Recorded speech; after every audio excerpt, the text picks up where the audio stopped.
Boa noite, pessoal. Boa noite a todos. Pessoal que está entrando na live.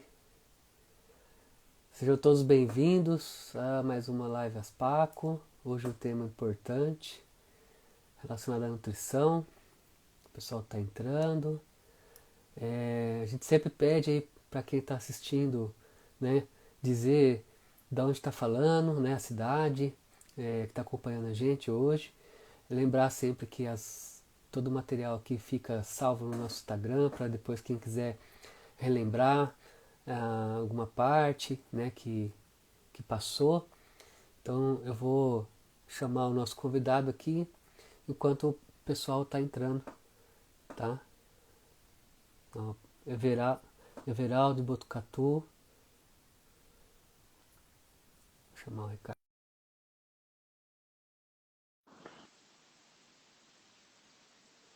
Deixa eu ver se tem mais alguém.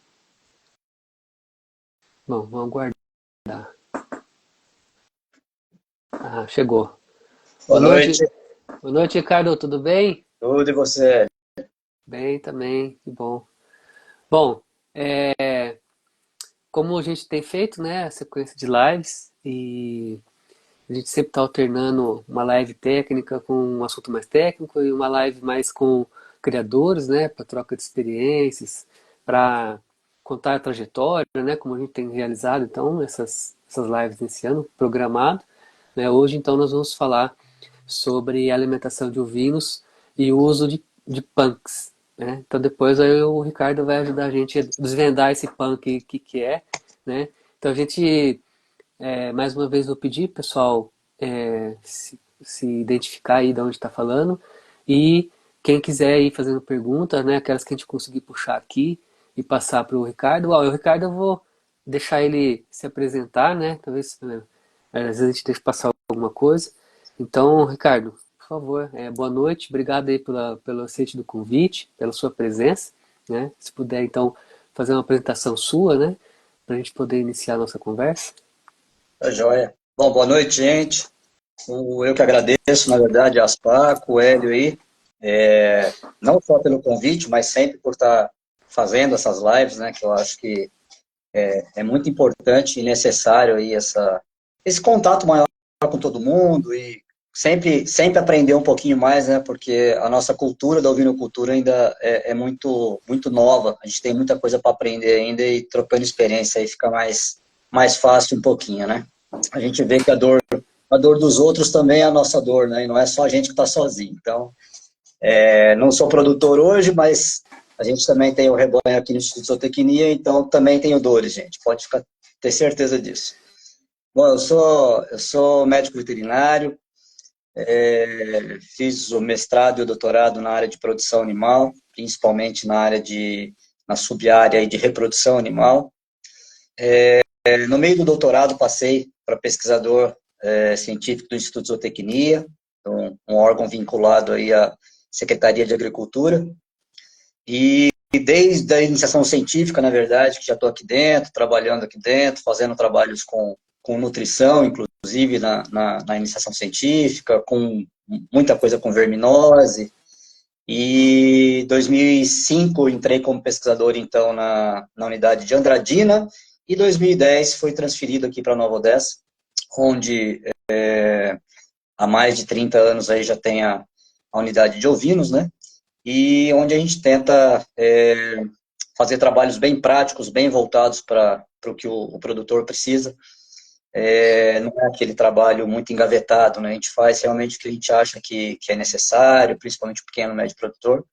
E eu acho que o tema de hoje tem tudo a ver com isso. Então, não sei, acho que não tem problema, né? Se as perguntas forem chegando, a gente vai tentando responder ao mesmo tempo, Sim, né? Para ficar mais uhum, dinâmico, tá tá bom? certo. Bom, você já comentou, né? O Ricardo de estar no lotado aí num centro aí que sempre foi uma referência para nós, né? Da ovinocultura, né? Bovinocultura, né? Da zootecnia em si, né? E então acho que você poderia passar então para a gente fazer um panorama, né? Um cenário aí de São Paulo hoje, né? Sua produção, característica hoje, pelo menos para a gente contextualizar, né? a ovinocultura e depois já ir a gente ir falando sobre a alimentação, né?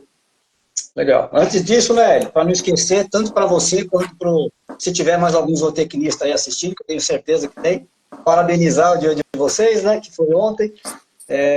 Eu acho extremamente importante e uma profissão que tem tudo a ver com muito mais, né, do que a gente pensa às vezes na caixinha, com a população que chega na nossa mesa todo dia, né? Então é extremamente importante a gente ter conhecimento disso, né? Muitas vezes a gente faz alguns eventos aqui justamente para mostrar para a população, principalmente a população mais urbana, né? Da onde que vem o que chega na nossa mesa, né? Porque muita gente hoje não faz ideia de onde vem, principalmente a criançada, né? Então, Sim. tá aí para pensar não só em quantidade, mas em qualidade também dos alimentos, os zootecnistas, né? Então, forte abraço para vocês e meus parabéns. Legal, obrigado. Bom,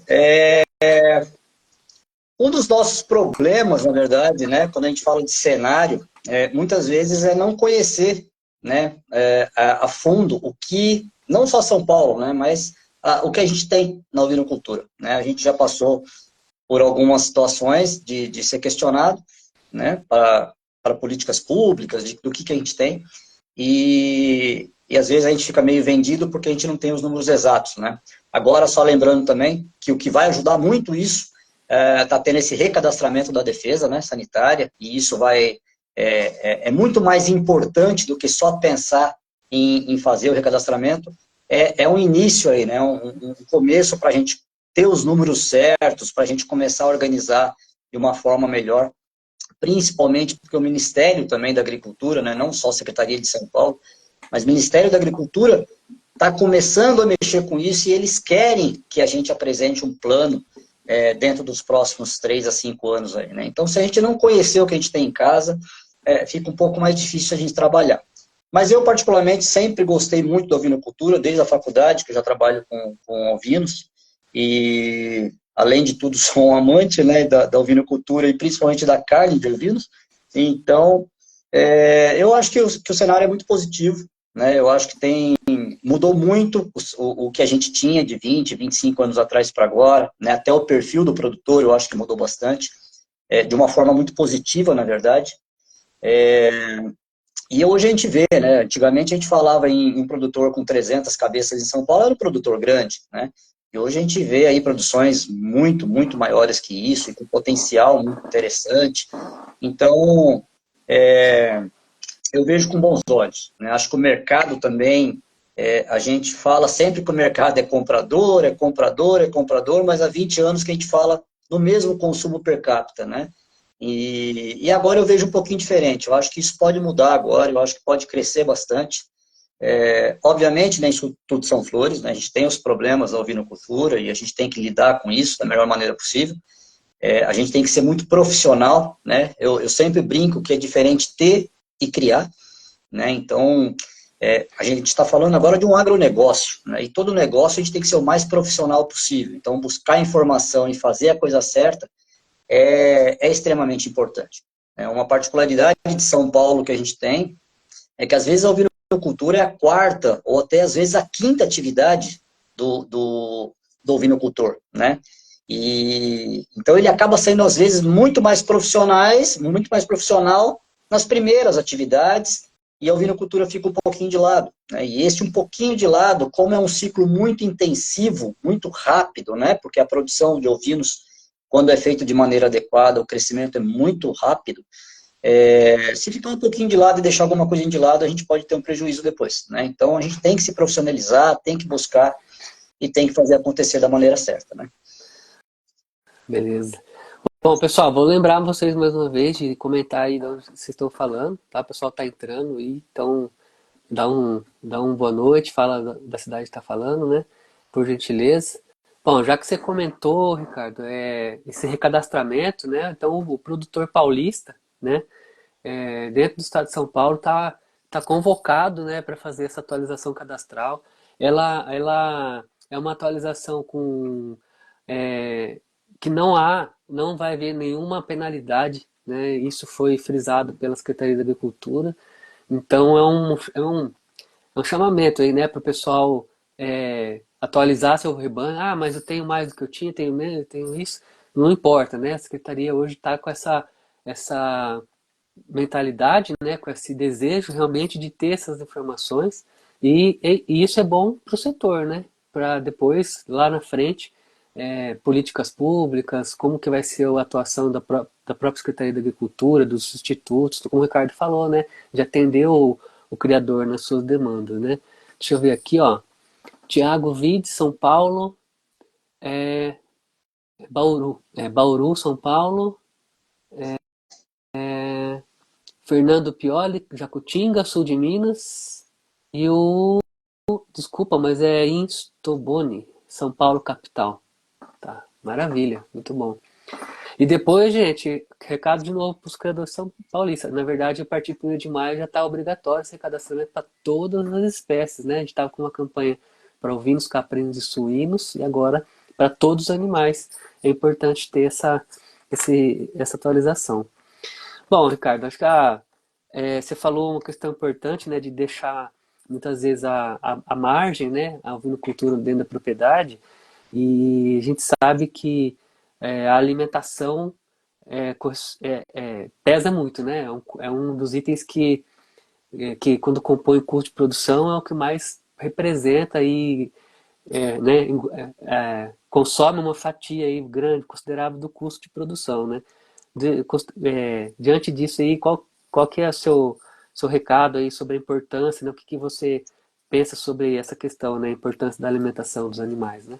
A gente tem que pensar, né, Hélio, que além da alimentação ser diretamente o maior custo, ele tem um custo que muitas vezes é cego, né? Por quê? Porque não é aquele dinheiro que sai para comprar alimentação, né? Mas com uma nutrição não adequada ou a falta mesmo da nutrição, é, a gente vai ter problemas sanitários, a gente vai ter problemas reprodutivos, e esse custo muitas vezes a gente não computa na nutrição, né? Mas muitas vezes a culpa inicial, né, o fator primário foi lá na nutrição. Então, assim, é quase impossível a gente falar de genética, falar de sanidade, se a gente não tiver a nutrição ali ajeitadinha, ajustadinha, e como eu falei, é um ciclo muito curto, muito rápido, né? Ao mesmo tempo que a gente está colocando a ovelha para reproduzir, daqui a pouco já está parindo, daqui a pouco já está desmamando, e daqui a pouco esse cordeiro já tá indo para o abate, sendo que a mãe dele muitas vezes já está prenha de novo. Então, não tem como, né? Lembrando que a reprodução nem se fala, né? A reprodução é o elo mais sensível de tudo. Então, com a sanidade errada, a reprodução vai sentir, com a nutrição errada, então nem se conta. Né? Não só em termos de fertilidade e taxa de parição, mas em peso de nascimento, em peso de desmame e etc. Né? Então, é muito importante a gente ter isso em mente. E aí a gente tem que pensar também que, antes de mais nada, para pensar nessa nutrição adequada, a gente tem que pensar no nosso objetivo principal da criação. Né? A gente sabe que aqui, por exemplo, nessa live deve ter produtores de genética, produtores comerciais, né? A gente está falando de rebanhos pequenos, a gente está falando de rebanhos grandes, e tudo isso vai influenciar um pouco nessa importância, mas que a nutrição, né, independente para que lado eu vá, né, a gente tem que falar, mostrar primeiro a diferença entre um animal bem alimentado e um animal bem nutrido.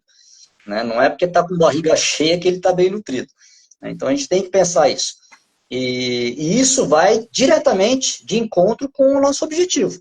Né? Se eu estou falando de genética, talvez alguma coisa que eu faça numa pequena produção, talvez não me interesse tanto, até mesmo por logística ou por custo, né? Ou pelo tipo de animal que eu quero, mas de qualquer forma ele tem que estar bem nutrido para a gente aproveitar o máximo que a gente puder desse animal. Isso é fato e condição única. Né? Certo. Bom, lembrando de novo mais um recado, né? Quem tiver pergunta, quiser fazer algum comentário, se a gente conseguir puxar aqui, né, eu vou colocar para vocês. Bom, acho que todo mundo que estuda um pouco de nutrição, os técnicos, né, que atuam, a gente sempre tem a milho e soja como referência, né? Os principais alimentos, né? Tem volume de produção, né? Tem disponibilidade, tem a questão do preço deles, mas tem volume, tem disponibilidade, tem valor nutritivo, né? Como você bem falou, a diferença de alimentado e nutrido, né? E aí, então, assim, fora os alimentos clássicos, né, esses que a gente tem, que a gente pode usar, né, com relação aos alimentos alternativos, que você poderia chamar de atenção para a gente aqui, já depois para poder entrar no assunto, né, dos punks, punk. Essa particularmente é uma área que me interessa muito, né, de alimentação alternativa, porque principalmente para pequenos e médios produtores, eu acho que é uma grande solução, né? E, e é uma brincadeira gostosa, porque a cada dia a gente descobre uma coisa nova, né? Como eu falo, o Rumen é uma fábrica à parte, né? É uma coisa, é um mundo à parte ali dentro. Então, cada dia a gente descobre uma coisa nova que o Rumen consegue fazer milagres ali transformando, né? E daí vem esse negócio de competição por alimentação humana, né? Ou a mesma competição por alimentos de monogástrico, como suínos e aves, né? A competição pela soja, pelo milho, e que o ruminante faz de maneira excepcional, né? Conseguir converter uma fibra de um capim, de uma forragem qualquer aí, em um produto biológico, de alto valor biológico, como que é o carne, como é o leite, né? É uma coisa fantástica. E daí, nessas brincadeiras de alimentação alternativa, a gente sempre está descobrindo alguma coisa, e particularmente é uma área que é muito difícil, porque é o que eu estou falando, tem muitas possibilidades, né? E a gente nem sempre tem a mesma resposta, né? Para animais diferentes, para ambientes diferentes, até mesmo para resíduos diferentes. Então, é sempre bem legal, sempre bem interessante trabalhar com essas oportunidades, com essas alternativas, principalmente, né, Hélio, para quem está pensando também numa produção sustentável, que é uma coisa hoje que o mundo inteiro fala. Né? Eu não estou mais simplesmente pensando no meu custo somente, mas eu estou pensando no meu custo aliado a melhorar um pouquinho essa produção perante a sociedade. Né? Do mesmo jeito que a gente fala de eu vou tratar melhor os meus animais, né? Fazer um manejo com um bem-estar melhor, eu também posso pensar em produzir essa carne, produzir esse leite, pensando em uma produção um pouco mais sustentável. Né?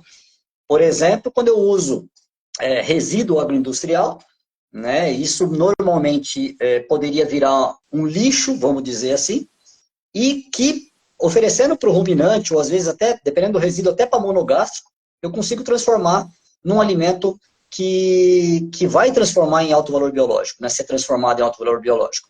Então, tem muita coisa que iria para o ambiente, atrapalharia esse meio ambiente, poderia contaminar solo, às vezes até água, e também uma produção de gases aí, desses resíduos, que às vezes eu consigo até oferecer para o animal com um aproveitamento incrível. Né? E dentro também dos resíduos agroindustriais, eu tenho algumas plantas alternativas. Né? E dentro dessas plantas, daí não só eu estou falando de produção sustentável, eu estou falando de parar de competir com as commodities, né, como milho e soja. Estou falando de abaixar o custo da minha produção. Como eu também estou falando de reflorestamento, às vezes eu estou falando de fixação de nitrogênio no solo, às vezes eu estou falando de sequestro de carbono, né, que hoje a gente sabe a importância disso, de fazer o ciclo do carbono, até para tirar um pouco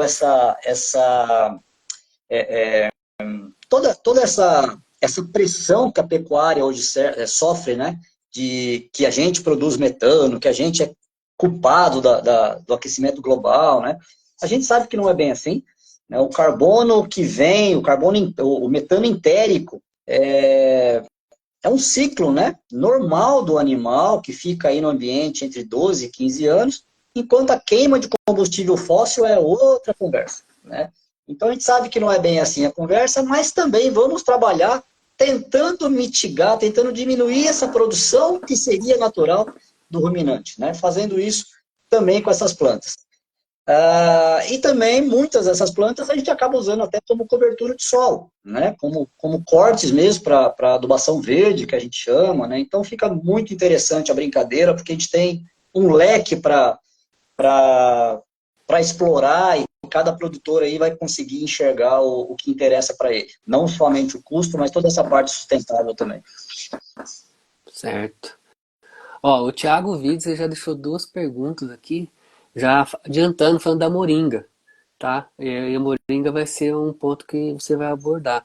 Ah, É, com relação, só assim, para a gente já fechar essa parte, tem alguma característica principal de um alimento alternativo, assim, que ele entra mais para uma categoria específica? Você acha que pode, ele é um coringa, que a gente pode formular, né, atender aí várias categorias? Como que você enxerga essa questão? eu acho, Hélio, que a gente não pode pensar nas plantas alternativas, ou no caso aqui da nossa live, das plantas não convencionais, alimentícias não convencionais, eu acho que a gente não pode pensar como alimento único, né? A gente tem que sempre pensar que vai ser um suplemento, vai ser um complemento, justamente para fazer uma nutrição equilibrada, né, do que a gente precisa. Então, obviamente, se eu estiver falando num cordeiro que eu quero que ganhe 450 gramas, eu não vou trabalhar com isso numa quantidade alta ou só com isso, eu não vou alcançar, né? Mas pensando em suplementar esse cordeiro, até mudar um pouquinho a dieta dele, né? Colocar mais coisas na dieta, porque a gente sabe que de cada alimento ali vem uma coisinha ou outra que às vezes um alimento não tem, para mantença de ovelhas, para ovelhas em começo de gestação, para reprodutores, a gente conseguiria usar num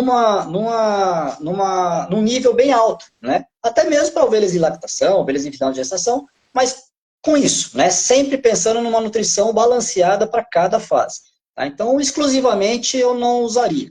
Até mesmo porque algumas plantas dessas, né, nem tudo são flores nunca, né, então algumas plantas dessas não tem só a parte boa, mas tem a parte também que pode fazer mal para esses animais, algumas até que não são muito conhecidas ainda, né, e daí também os ruminantes mais uma vez sobressaem, porque muitas plantas dessas fazem mal para humanos ou para animais mesmo monogástricos, mas o ruminante passa sem problema nenhum, né? Ou até a própria conservação dos alimentos a gente consegue tirar esses problemas. Mas, enfim, tem o lado ruim também, que muitas plantas dessas têm os fitotóxicos também, ou as saponinas, os metabólitos secundários, que podem também ser tóxicos e podem fazer mal para o animal. Então, exclusivo, a gente tem que estudar um pouco, ver caso a caso, o que está sendo suplementado também, o que está sendo dado, para pensar um pouco em qual nível de suplementação que a gente vai trabalhar.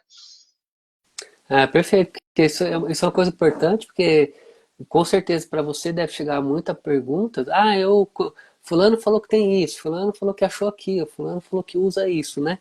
Então, assim, tomar cuidado, né? Sempre quando tem uma novidade, principalmente quando não foi estudada, pesquisada, né? Que está aí os centros de pesquisa, institutos de pesquisa, as universidades, né? Para comprovar realmente, né? Então a gente sempre tem que, principalmente como técnico, né? De ter essa responsabilidade de puxar o freio de mão, né? Falar, É, não, vamos lá, com vamos com certeza. calma, né? É, Eu vou. A tem pergunta. muita... Pode falar. Ah, eu só ia comentar que a pergunta do Thiago eu ponho depois aí para você ver. E para todo mundo vai acaba vendo também aqui, né? Então, desculpa, pode continuar. Não, era mais isso, né? Porque, assim, essas plantas, muitas vezes, elas são muito regionais, né? Então, muitas vezes chega nome de planta, que a planta é regional e o nome é mais regional ainda, né? Que na minha região é outro nome completamente diferente daquilo. E daí, às vezes, a gente não sabe mesmo. E, assim, não tem problema nenhum, né? Porque hoje a gente, com a Sim, internet, se eu colocar uma mesma palavra todo dia na internet, todo dia vai vir coisa nova, né? Então, não dá para saber tudo mesmo. O Brasil é enorme, então a parte regional das coisas tem uma diversidade absurda, né? E então a gente tem que estudar, a gente tem que ir atrás. Muitas vezes a gente não vai achar esses problemas, né?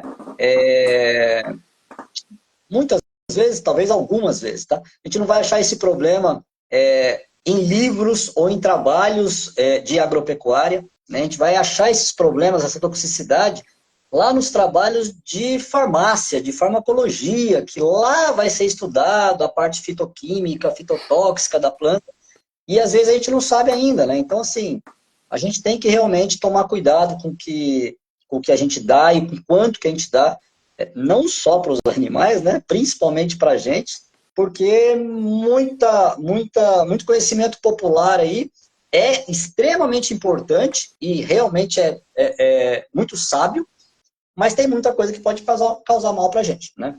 Com Como o da certeza. moringa, que eu vou falar daqui a pouquinho, um dos casos que também, por ter explodido assim, né, virou caso até de ministério entrar no meio. Então, mas vamos lá. Bom, então vamos lá então. É punk, né? Às vezes a gente. Acho que hoje a maioria do pessoal já deve saber, né? Mas é planta alternativa não convencional. Então, assim, conversando com o Ricardo, né, que a gente tem que dar um preparado, né? Só para não ser pego de surpresa também, né? Então, assim, o que ele passou pra gente, pra gente poder ter esse bate-papo, né? Então, eu acho que, não sei se você quiser que eu cito aqui as que você me passou, a gente vai conversando. Quando chegar depois da Moringa, passo, viu, Thiago? Não esqueci de você, não. A Adriana também mandou uma pergunta aqui, a Adriana Dantas. Ela já está falando de sorgo substituindo o milho. Se pode, se eu gostaria de saber se o sorgo pode substituir o milho. Se quiser já responder, pode já adiantar e depois a gente já entra nos punks, né? Que é Ora Pronobis, Titônia, é isso? É, Titônia? Titônia. Mo- Moringa, glicerídea e outros leguminosas que podem ser utilizadas. Tá, vamos lá. Na verdade, poder pode, tá? O sorgo também tem características extremamente boas. Eu, particularmente, é, é, acho que não substitui completamente a silagem de milho ou o próprio milho nunca, principalmente para a ovelha. Tá? A vaca ainda aceita muito melhor do que a ovelha, mas é uma alternativa, né? A gente aqui, por exemplo, do Instituto, aqui na unidade de ovinos, a gente há mais ou menos de 7 para 8 anos, a gente foi obrigado a parar de plantar milho para silagem das ovelhas, tá? Por quê? Primeiro porque o milho a gente tem o cachorro de duas pernas, né? A gente tem o ladrão das espigas, a gente só fica com a parte verde da brincadeira. E daí nem a parte verde mais estava ficando, porque as capivaras estavam entrando e estavam comendo tudo. Tá? Então a gente estava plantando milho para capivara e não mais para ovelha. Passamos a plantar o sorgo. Tá? Foi uma alternativa, porque daí não tem espiga para roubar, não tem. Quando o sorgo é pequeno, ele tem uma alta quantidade de tanino, então as capivaras também não pegam. Tá? Então, durante muito tempo, aí durante praticamente 7 anos, a gente conseguiu manter bem. Tá?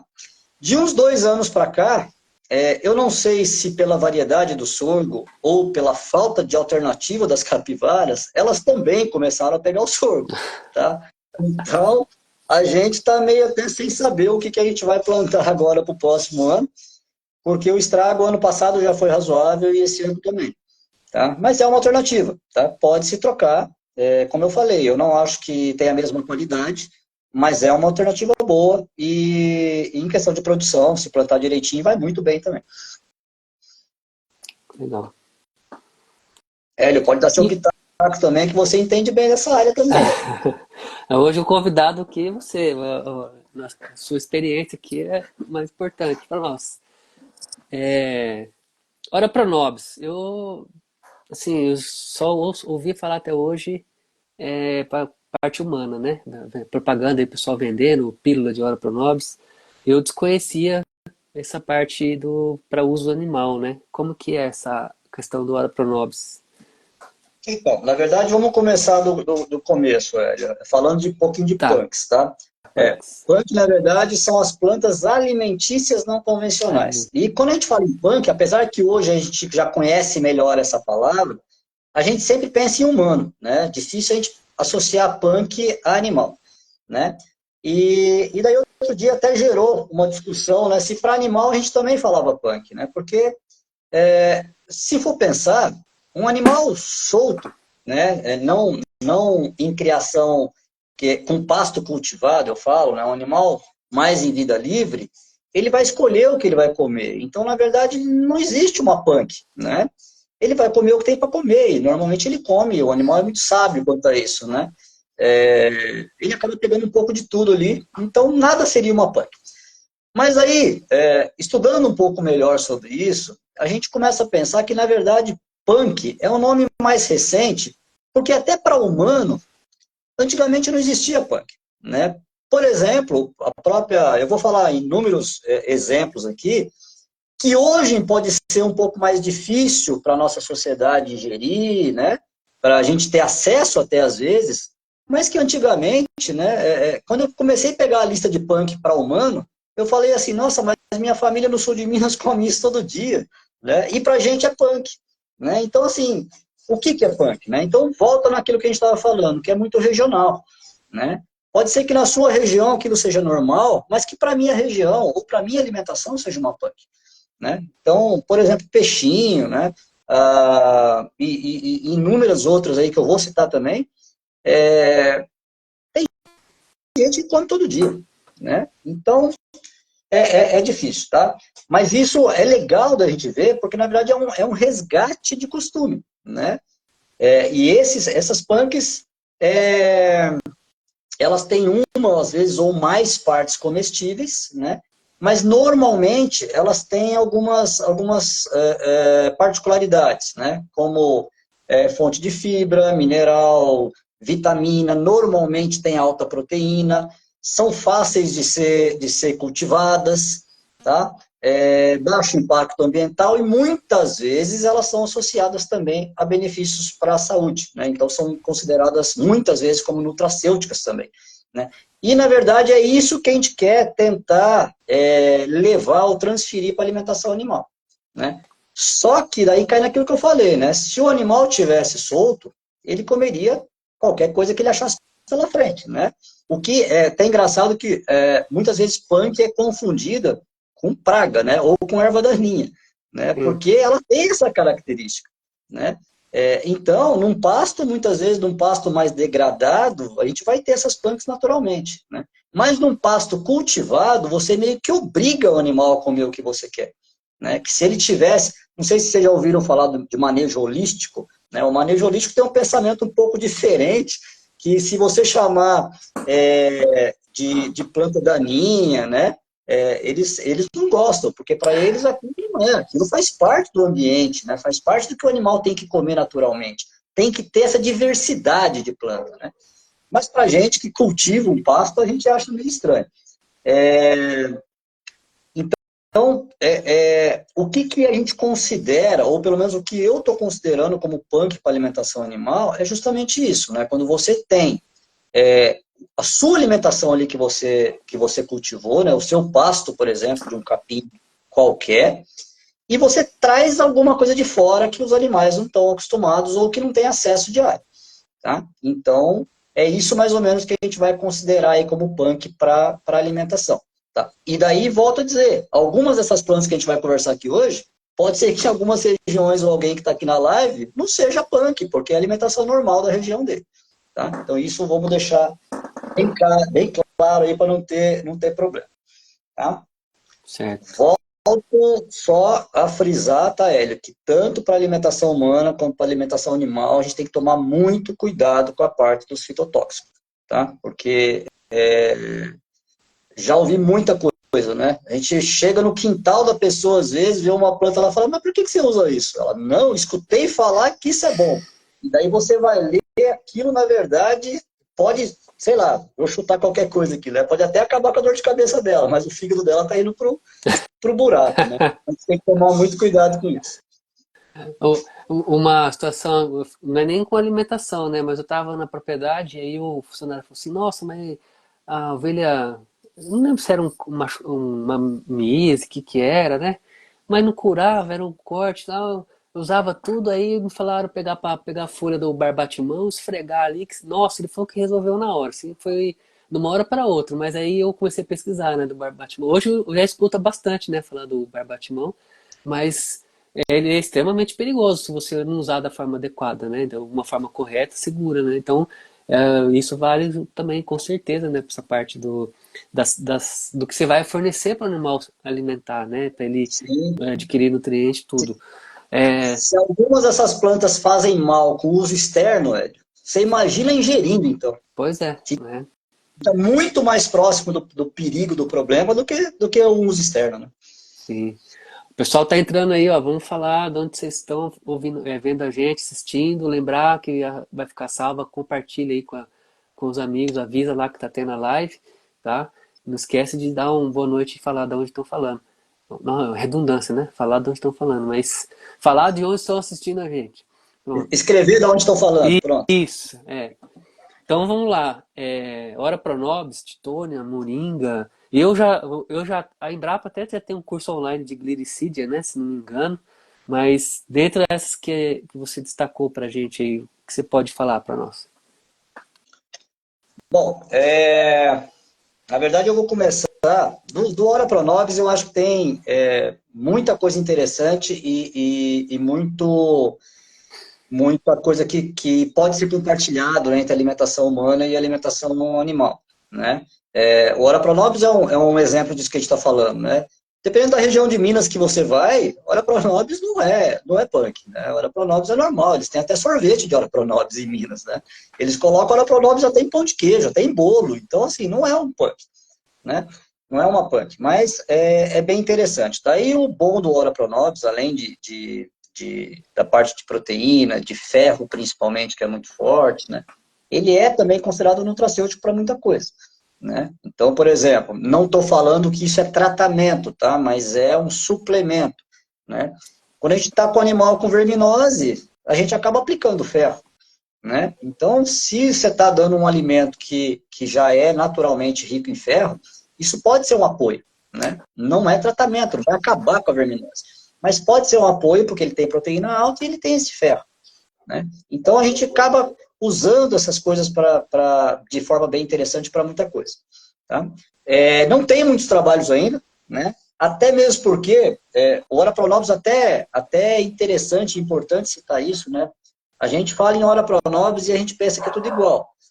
Na verdade, até onde eu conheço, a gente tem 4 tipos de Ora Pronobis, e até onde eu sei, me corrija se alguém tiver mais conhecimento que eu nisso, porque na verdade essa parte eu sou mais curioso do que qualquer outra coisa, só uma que é comestível de maneira de crua, né? Sem cozinhar, sem nada. Tá? E o povo fala em Ora Pronobis e sai pegando no quintal de todo mundo e comendo. E, na verdade, só uma que poderia ser comida como salada ali, né? Ou seca. Tá?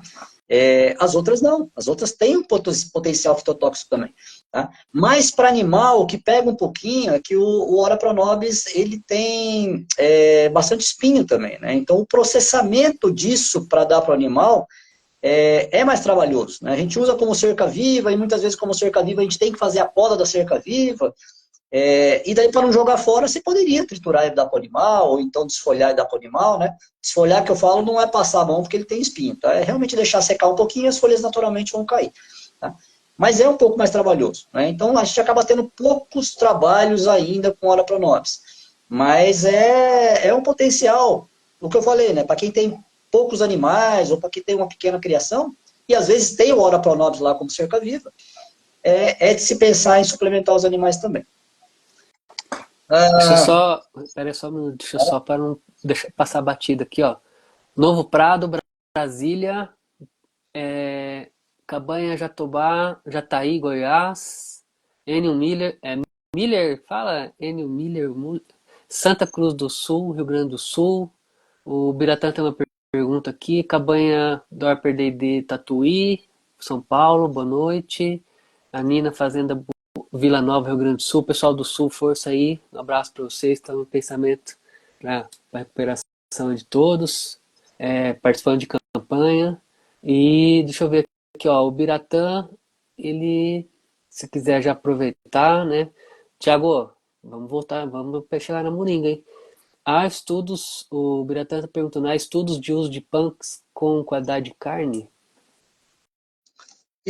existe, tá? Na verdade, inclusive a gente está fazendo, né, com a Titônia e com a Moringa nesse momento, e o próximo, em breve, vai ser com a Gridicídia, que já tá na reta dos projetos também, tá? Mas, como eu falei, às vezes os resultados ainda são muito, muito contraditórios, né? Porque algumas punks, né? Dependendo da planta que a gente está falando aí, vai depender de época de corte, vai depender de idade de corte, vai depender de região. Então, os resultados acabam, muitas vezes, sendo contraditórios, né? Algumas pessoas achando realmente diferenças na carne, outras não. Mas o que leva a fazer o projeto, muitas vezes, não só pelo resultado em si, mas é a hipótese que a gente tem. Né? Essas plantas, muitas vezes, elas são muito ricas em antioxidantes. E esses antioxidantes poderiam, então, estar trabalhando de forma direta nessa conservação da carne também. Né? Da mesma forma, produção de ácidos graxos, e esses ácidos graxos vão fazer, então, ter um gosto diferente na carne também. Né? Então, a hipótese existe, mas nem sempre consegue se provar com todas as pesquisas. Algumas mostram que teve diferença, algumas mostram que não. Depende muito desses fatores que eu citei. Bom, bom, deixa eu ver aqui, não tem pergunta, foi só aquela. A questão agora, então, você comentou, né, Titônia. Titônia eu desconheço também. Novidades para mim aqui, viu? Só dando exemplo de algumas punks humanas aí que eu falo que nem sempre é punk, a taioba, você conhece taioba? Tá, eu já ouvi falar assim. Então, tem gente no sul de Minas, principalmente, né, no interior, mais pro interior de São Paulo, taioba é quase o alimento do dia a dia, né? Vai na E salada. taioba, exatamente, tá? E taioba entra como punk, do mesmo jeito que o peixinho, o jambu, tá? Até o quiabo entra como punk para algumas regiões, então você vê, né? É muito difícil às vezes falar, tá? Ah, vamos lá para... Olha, só vou fazer, antes de começar a entrar na Titone, então, tem um trabalho que foi feito por Santos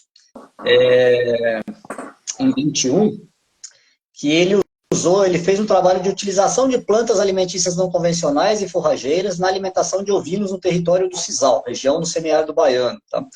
Ele concluiu, na verdade, que é possível identificar que 35,3% dos ovinocultores já inserem punks na nutrição de seus animais, todavia em pequenas quantidades e com espécies específicas. E muitas vezes é o que eu estou falando, para eles não é punk, para eles é o dia a dia deles. Tá? Mas que 35% é uma quantidade razoável. Né? Sim, sim, Né? com E certeza. daí, como eu estava falando do Ora Pronove, só para a gente encerrar aqui, um trabalho de Daniel, Aline Daniel, que é uma tese de mestrado, na verdade, a proteína do Ora Pronobis, quando ela pegou planta adulta, planta jovem, né, chegou até a 23% de proteína. Né? Então, às vezes, a gente está falando em plantas aí, que, como eu vou mostrar mais para frente, até o caso da glicídia, da moringa, né, chega até 28% de proteína. Né? Se a gente está falando aí numa nutrição com 13, 14, 15 de proteína, né? Às vezes até um concentrado com 14, 16% de proteína, você está falando numa planta que chega a 28% de proteína, então tem os seus benefícios, né? Fora cálcio, fósforo, né? Micro e macrominerais, vitaminas, etc. Tá? Mas vamos lá. A titônia, provavelmente você conhece, mas você não associa porque são plantas que muitas vezes a gente vê na beira de estrada, na beira de riacho. Tá? Ela tem alguns nomes populares, né? Vou até ler aqui. O mais comum talvez seja o margaridão, tá? Ou o girassol mexicano, eu acredito eu que sejam mais comuns, né? Ou o botão de ouro, que também é muito comum, porque a flor dela é uma florzona amarela, então é muito legal. Tá? Mas também tem os nomes aí de unha de gavião, girassol silvestre, raio de sol, arnica da terra e quio amargo. Tá? Esse quio amargo não é sem querer. Né? Na verdade, a titônia, quando você está picando ela, quando você está mexendo com ela, você já sente a boca amargar inteira. Tá? Isso é uma característica interessante, por quê? Porque, na verdade, quando a gente tem época de sobra de capim, né, e você faz um pastejo direto, o animal não vai se interessar por ela. Tá? Isso a gente tem que ter em mente. Né? Se você der no coxo, se você fizer uma silagem, se você fizer uma fenação, você quebra isso. Tá? Daí ela perde esse ardor dela, esse amargor dela. Mas, in natura, ela realmente tem. Então, o animal, se tiver no coxo, ele talvez seja obrigado a comer, mas se ele tiver em pastejo direto, ele vai recusar se ele tiver capim. Tá? Mas, a produção dessa planta é uma coisa fantástica. Tá? Em algumas regiões, a gente chega a ter até 6 cortes dela por ano. E em 2 meses, assim, eu eu tenho alguns piquetes com ela, eu tenho alguns piquetes com a moringa, né? E às vezes, enquanto a moringa está lá com seus 40, 50 centímetros, a titônia já está toda com folha, com quase 1,5 m de altura, aberta. Então, assim, a produção de biomassa dela é uma coisa fora do comum, tá? Ela tem alto valor nutricional também. Por ter Praticamente o todos os... nome, por ter chamada de girassol aí, é leguminosa e alta proteína também, então. A titônia não é uma leguminosa, Não é? apesar de ter todas as características de uma leguminosa, não é, Tá. tá? Mas todo mundo acha que é, porque ela é muito parecida com tudo, na verdade, com uma leguminosa arbustiva, né? Uhum. Mas não é, tá? Proteína altíssima, tá? Poder de rebrota fantástico, inclusive em períodos mais secos, tá? Ela consegue rebrotar mesmo sem muita água, que é o que chama bastante atenção para a gente também, né? A seca nossa de alguns anos está chegando cada vez mais cedo e tá indo embora cada vez mais tarde, né? Aqui mesmo eu nem vou chutar para vocês qual foi o último dia que choveu, porque eu nem lembro mais, tá? A coisa já tá feia aqui, e eu lembro que 2021 a coisa começou a ficar feia em março e só acabou em dezembro aqui, né? Então eu espero que esse ano não seja desse jeito. E alguns autores descrevem, por exemplo, uma proteína de quase 23% nas folhas, tá? Obviamente, na titônia, como ela não tem o caule lenhoso, tá? É muito macio, você quebra ela na mão. Quando a gente vai fazer uma silagem, a gente acaba picando tudo, né? Porque a gente pega ela com mais ou menos entre 1,5 m e 2 metros no máximo, então você acaba pegando tudo para silagem. Então, vai cair a proteína, obviamente, né? Porque você está pegando caule ali também. Vai aumentar pouca coisa a lignina, porque não é um caule lenhoso, então não vai aumentar tanto assim, mas ainda assim vai ficar com uma proteína muito interessante. Tá? Obviamente, como eu falei, né, dependendo da época de corte, dependendo do seu preparo de solo, dependendo da idade de corte, a proteína vai caindo. Tá? Aqui mesmo a gente já teve plantas que a gente cortou que passavam dos 10% de proteína. Tá? E plantas que a gente pegou aqui com quase 18% de proteína. Tá? Então a gente tem também os dois lados. E uma coisa que vai servir para todas as plantas que eu vou falar aqui, né? Muitas vezes a gente esquece que essas plantas também precisam de um preparo de solo. Né? Então a gente planta e deixa. Né?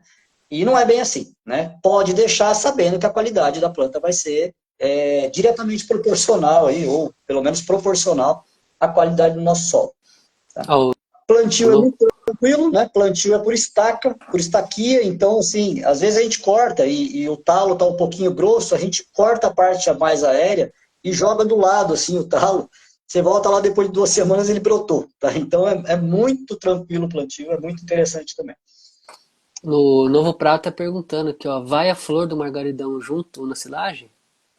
Então, na verdade, não deveria. Por quê? Porque quando a gente tem a floração já, é porque a sua planta está passada.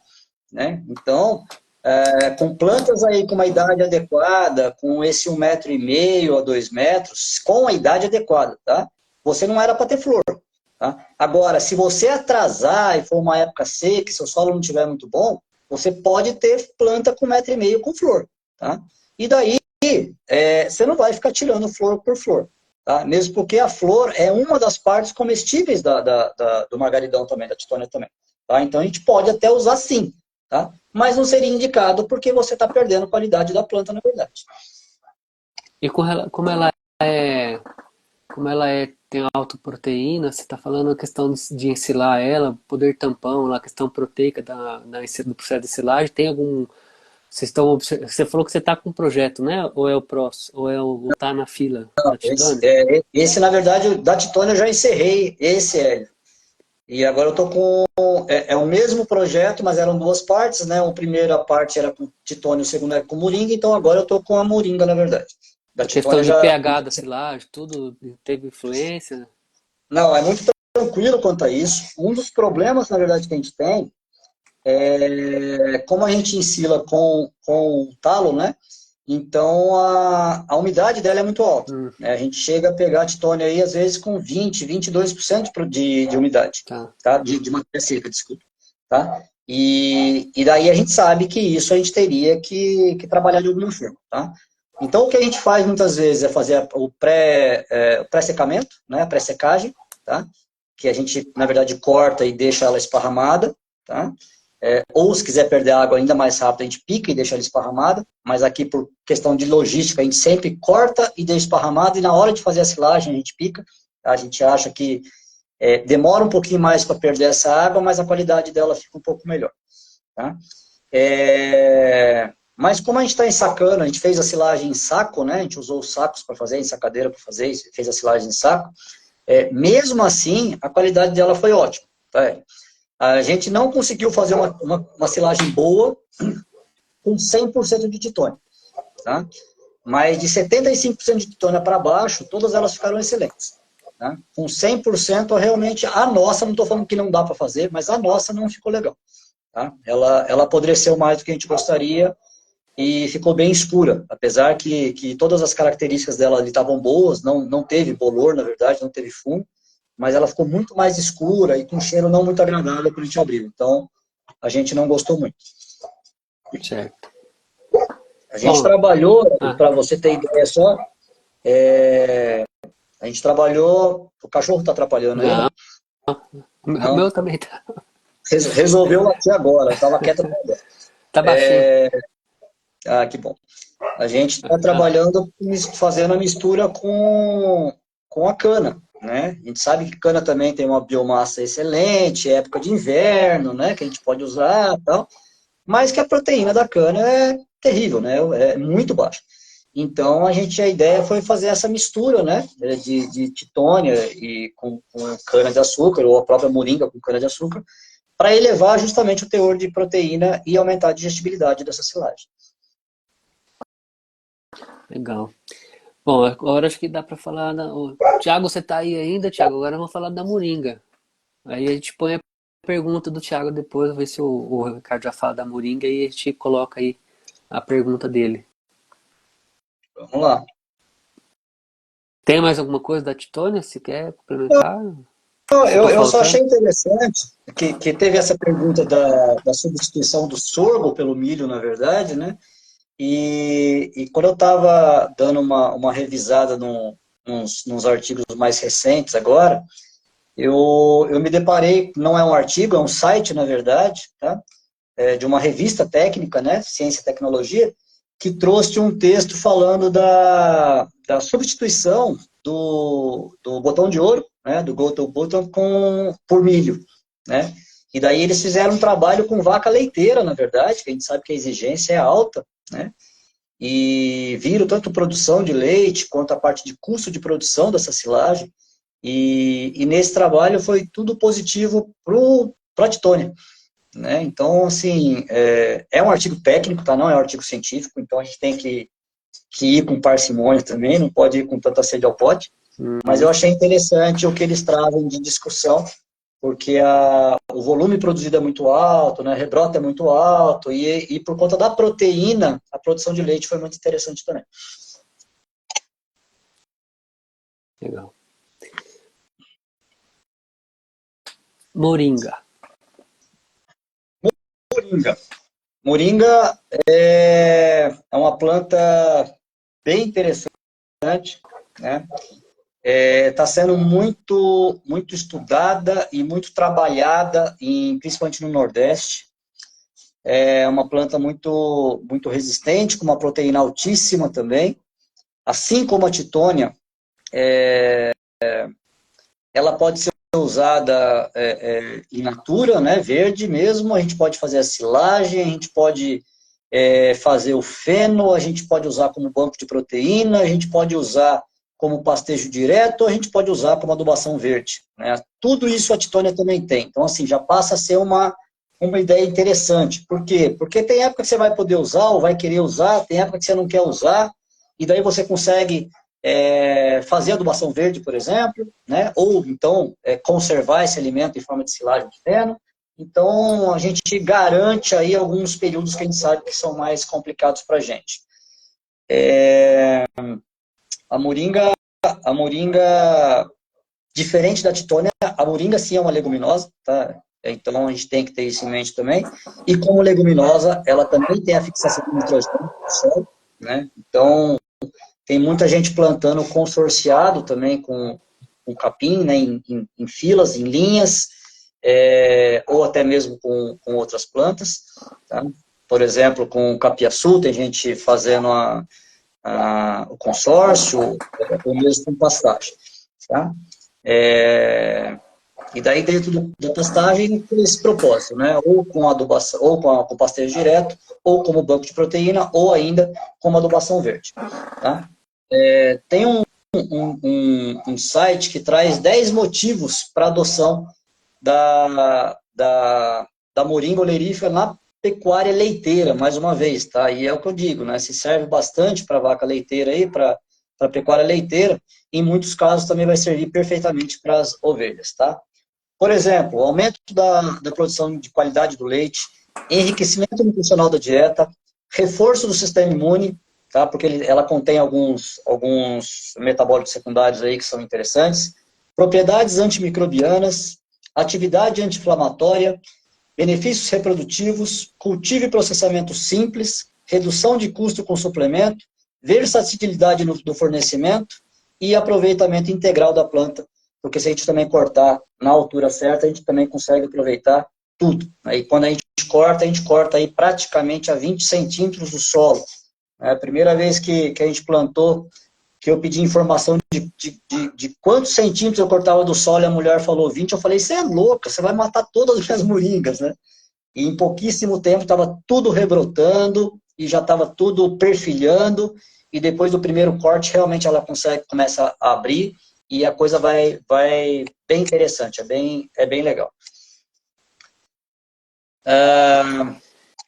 A gente tem muitos desses trabalhos, né, principalmente da Titônia, por exemplo, no México, né, então a gente tem, uma pena que eu não consiga mostrar as fotos aqui que eu tinha comentado com você, porque tem umas fotos que são as coisas mais lindas do mundo, né, de bovinos pastejando em consórcio com Titônia ou com Moringa, tá? Então é muito legal mesmo. E até algumas fotos vamos colocar entre aspas aqui, de alguns manejos de uma diversificação legal de plantas, né? Que os ovinos realmente escolheram a moringa para comer, mesmo tendo uma diversidade grande de folhas, tá? De plantas. Então diferente da titônia, que é mais amarga, a moringa não apresenta esse amargor e as ovelhas têm preferência também por ela, tá? Ela tem bastante adaptação em vários tipos de solo, né? Ela só vai um pouquinho pior em solos muito secos, mas como a raiz dela acaba aparecendo muito o tubérculo da mandioca, ela consegue acumular ali uma quantidade de água que mesmo em períodos mais secos ela continua se desenvolvendo, tá? Então isso é bem interessante. E alguns autores citam a parte de folhas da moringa, como eu falei, a gente pode aproveitar tudo, né? Mas a parte de folha da moringa com até 33%, 33,8% de proteína, tá? Obviamente a mesma coisa, né? Quando a gente começa a cortar talo, tudo junto para fazer silagem e tal, a gente começa a perder isso, tá? Já não vai ser mais 33. Mas as folhas da moringa, principalmente para quem quer fazer feno, porque daí o feno você praticamente só faz a desfoliação e usa a folha, né? A gente consegue uma proteína altíssima aí, bem interessante. De um modo geral, porque pelo que eu estou percebendo, a Titônia, a Moringa, elas têm mais assim uma pegada assim de para ser produzida, né? Talvez, né? Como que é o manejo assim que a experiência que vocês têm, né? Tiveram com elas aí assim de justamente a questão de mão de obra, de maquinário, muda muita coisa, é menos, como que é a questão operacional assim com relação principalmente o que eu estou percebendo, né? Você falando, né? Questão da titona, moringa, talvez a glicerídea também, que elas tem um perfil mais que a gente cultiva, né? Que tem uma. Não que as demais a gente não pode cultivar, mas, por exemplo, são mais. Não sei se eu estou errado, cultiváveis, talvez, assim. tem uma aptidão maior para ser cultivado, assim, por É, exemplo? eu acho que cai muito naquilo que eu falei, Hélio. A titônia, por exemplo, a gente encontra muito em beira de estrada, em beira de riacho, que ninguém faz nada, né? Ela está ali. Às vezes, lógico, na beira de um riacho você tem um solo um pouco mais rico em matéria orgânica e tal, né? Uhum. Mas ninguém faz nada e ela está ali, né? E ela espalha com uma facilidade que é uma coisa impressionante, tá? Mas, e daí, lógico, quando você começa a cultivar, é aquilo que eu falei de ser mais profissional, né, já que você vai gastar tempo fazendo uma planta nova, colocando uma planta nova, um manejo a mais, faça da maneira correta, né? E daí você vai alcançar esse potencial que eu estou falando. Se você largar lá, você vai ter massa? Provavelmente vai, principalmente da titônia. Você vai ter biomassa, né? Mas com qualidades inferiores, né? E da moringa também, tá? É, Obviamente, nem tudo é lindo, né? Por exemplo, no nosso caso aqui, a gente teve muito problema com a moringa, com formiga, tá? Coisa que eu não tive com a titônia, tá? E, mais uma vez, as nossas amigas capivaras quebravam as moringas muito pequenas. Tá? Elas passavam pelas moringas pequenas e acabavam quebrando algumas, tá? Coisa que, se eu tiver com o animal ali, eu vou esperar a moringa chegar na altura certa para colocar, tá? Com a titônia eu não tive muito esse problema. O problema da titônia, como eu falei, é ela ser amarga, né? Então o animal não vai pegar por conta disso, tá? Já a moringa é diferente, né? Quanto mais nova, na verdade, mais gostosa ela é, né? Lembrando que a moringa também serve muito para alimentação humana, né? A moringa a gente usa ela inteira, literalmente, né? No Nordeste, por exemplo, é muito usado, em outros países, inclusive, é muito usado para desnutrição infantil, né? Faz a farinha também de folha de moringa, as sementes a gente pode usar para decantar água suja, né? Então toda a água barrenta desce e a água fica limpinha, como se fosse um filtro mesmo em cima. Então, assim, tem muitas características boas, mas no cultivo propriamente disso foi o que eu encontrei. Né? Quanto à máquina, maquinário para cortar, como eu falei, né? A moringa, por mais que ela perfile, ela sai de um galho único, tá? Ela sai de um tronco único ali e depois ela perfile. Então, máquina eu corto tranquilo, tá? Com máquina, com uma ensiladeira eu corto tranquilo, tá? A titônia, ela começa a perfilhar demais e começa a sair outros tronquinhos, né? Não sei nem se pode ser chamado como tronco, tá? Daí é o veterinário falando aqui, mas se um agrônomo tiver, me corrija por aí, por favor. Mas ela abre muito, ela perfilha muito. E daí, por exemplo, a nossa ensiladeira que a gente usa aqui não entra no titânio, né? Então eu tenho um corte mais na mão, realmente, se eu quiser fazer silagem do que o postejo direto. Tá? Obrigatoriamente eu tenho que cortar na mão. Entendi. Ó, Com a nossa mão, tá? o meu aqui tá querendo conversar com o seu aí. Olha só que vai dar uma conversa boa, hein? Estão querendo entrar na live. É, Novo Prado tá perguntando, né? Falando que, ó, moringa é interessantíssimo. Ela pode ser uma alternativa na substituição de alfafa, que o cultivo é bem complicado, né? O Biratã, existem proporções ideais de moringa e titônia com cana? E aí o Rafael, você quer que eu vou por cada Não, vamos lá. pergunta? Por enquanto tá tranquilo. Tá. Aí o Rafael, nosso presidente, Rafael Jorge, Leucena e feijão guandu em comparação com a moringa, né? Então, você tem a alternativa de usar a moringa, mas a gente sabe, né, é bastante estudado, né, Leucena, feijão guandu. E qual que é o que você diz sobre essa comparação? Tá, vamos lá na primeira, então. Tá? Primeiro da substituição por alfafa, né? Dá sim, como eu falei, são plantas diferentes, com características diferentes, mas dá para ser substituído, tá? Sem muito problema. É só uma questão de ajustar também a quantidade que você tem, a quantidade que você vai querer substituir, tá? Do Biratã, na verdade, uma das respostas que a gente quer nesse projeto é justamente qual proporção seria adequada, tá? No nível que a gente está até aqui, e nas nossas condições, vou deixar isso muito claro, tá? Nas condições que a gente fez o experimento, a gente acabou optando por 50%, 50% na matéria seca, tá? 50% de cana, 50% de titônia ou de moringa, também por uma questão de quantidade, né? A de 75 foi até um pouquinho melhor, foi. Só que a gente tem muito mais disponibilidade de cana do que de moringa, por exemplo. Né? Então, pegando o que foi melhor na digestibilidade, no desempenho, na produção de gases, mas pensando também o tanto que foi melhor, né, em comparação com a quantidade que a gente tem disponível, a gente acabou achando que 50% era melhor para pensar nisso como uso de rotina. Tá? E daí a do Rafael, um abraço, Rafael, Leucena e Guandu. dá para substituir também, tranquilo. Tá? Teve um experimento que foi feito, que ele plantou leucena e moringa, praticamente em linhas paralelas, tá? Mas no mesmo dia, tudo direitinho. E a leucena desenvolveu muito bem, né? Com uma altura muito boa, porém com menos folha do que a moringa, tá? Com menos biomassa do que a moringa.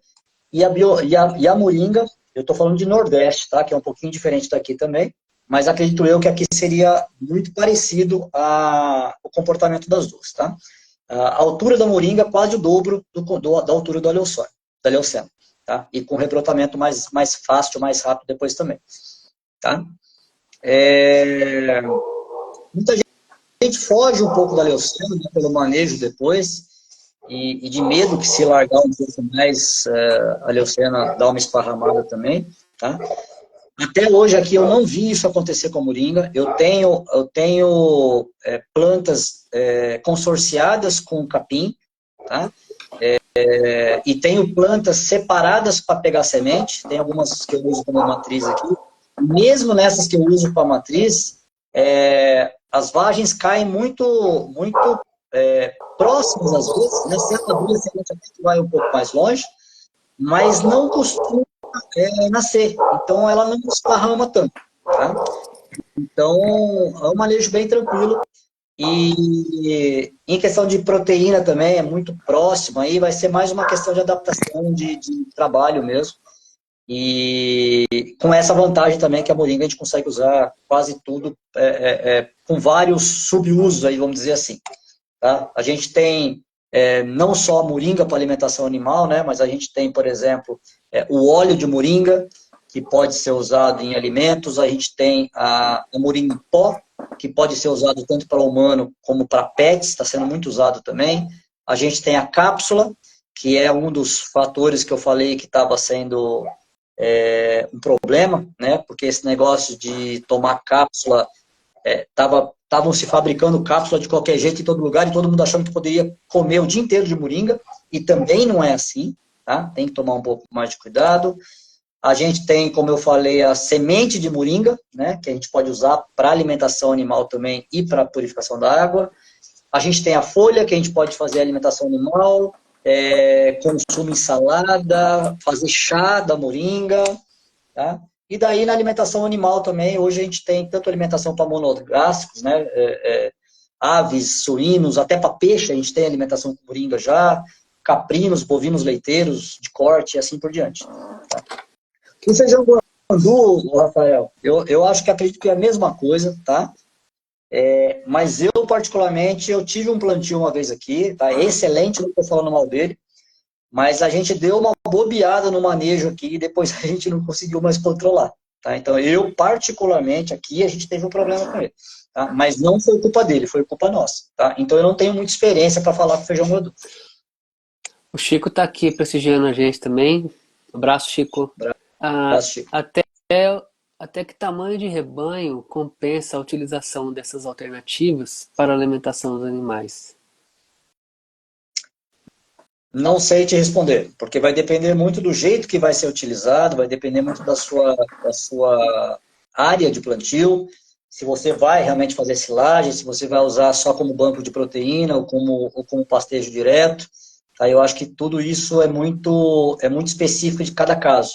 E o técnico realmente tem que avaliar caso a caso aí para ver que tamanho seria viável para o fim que você quer, né? Cai naquilo que eu falei no começo. Você tem que conhecer o seu objetivo de criação para saber o que é viável para você também ou não.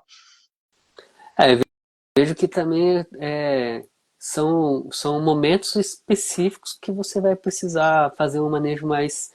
As exigências do animal vão ser específicas, vão ser maiores. A pré-parto aí, sei lá, 45 dias pós-parida até 45 dias. Os níveis de exigência de nutrientes são altíssimos, né? Então é nesse momento que você vai ver, eu tenho quais são as possibilidades de milho, de fonte de proteína, energia, até milho e soja ou algodão. Eu tenho uma punk, eu tenho uma moringa. Você não vai substituir 100%, você pode usar parte, né? Você vai reduzir um pouco o custo de proteína bruta, né? Diminuir aí o custo de proteína bruta usando uma punk, por exemplo, né? Então, é igual a pergunta Exatamente. do Thiago aqui, eu vou dar um pitaco, né? Que ele falou aqui assim, né? Ah, você acha que consigo substituir a ração em ovelhas prenhes com moringa? A minha ideia é uma mistura entre cana, moringa e cevada.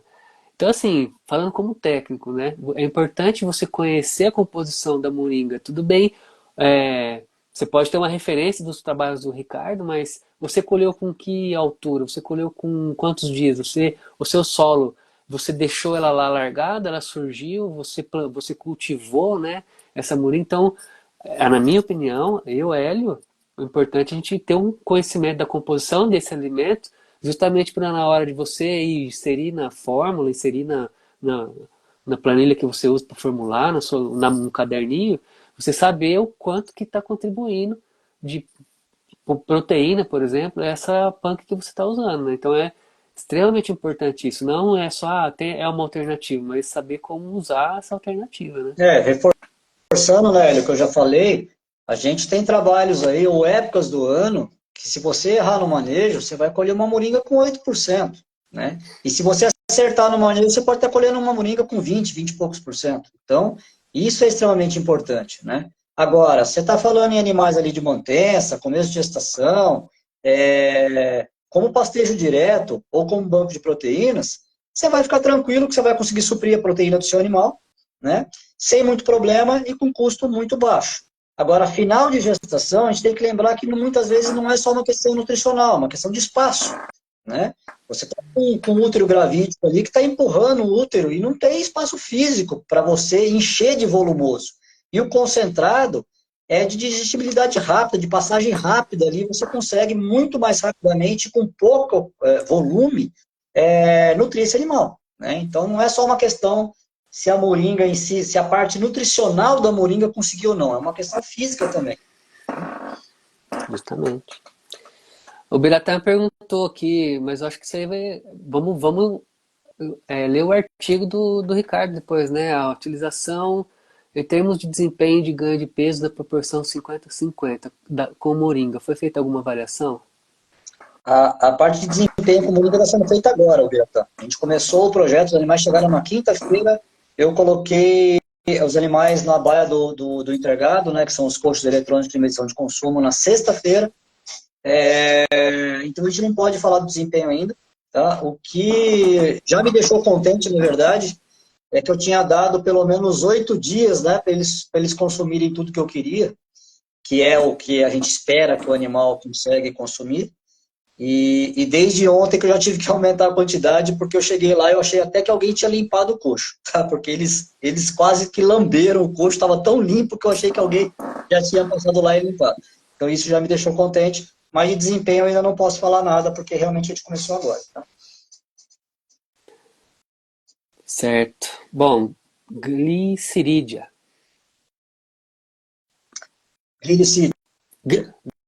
Eu escrevi errado? Glicídia? Não, Glicídia. gliricídia. Isso. Gliricídia. Tá? Bom, essa é uma planta também que está vindo com força aí, né? Bastante gente já produzindo também. Acho que, diferente um pouco da moringa, que já tem algumas empresas grandes trabalhando com a moringa e comercializando a moringa, né, tanto semente quanto silagem e tal, a glicídia ainda merece muito estudo em cima. Tá? No México tem bastante trabalho também, né? Colômbia tem bastante trabalho com essas plantas também. Também com proteína muito parecida, tá? Altura volume de biomassa, acredito eu que menor que a moringa, mas bem interessante também, tá? Com uma proteína muito parecida, como eu falei.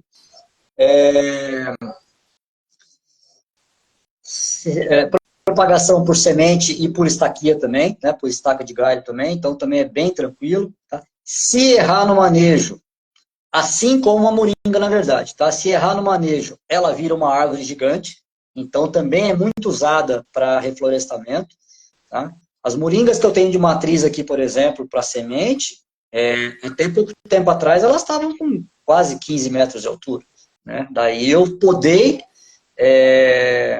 até podei numa época mais seca, que não era ideal, mas eu precisava. Até achei que ia morrer tudo também, mas ela rebrotou e hoje ela já está com seus 8 metros, 7, 8 metros de altura de novo e já produzindo semente de novo. A glericídia vai no mesmo caminho, ela alcança lá seus 15 metros de altura também, um caule aí de 30, 40 centímetros, tá? E também é rica em nitrogênio, também é uma leguminosa, né?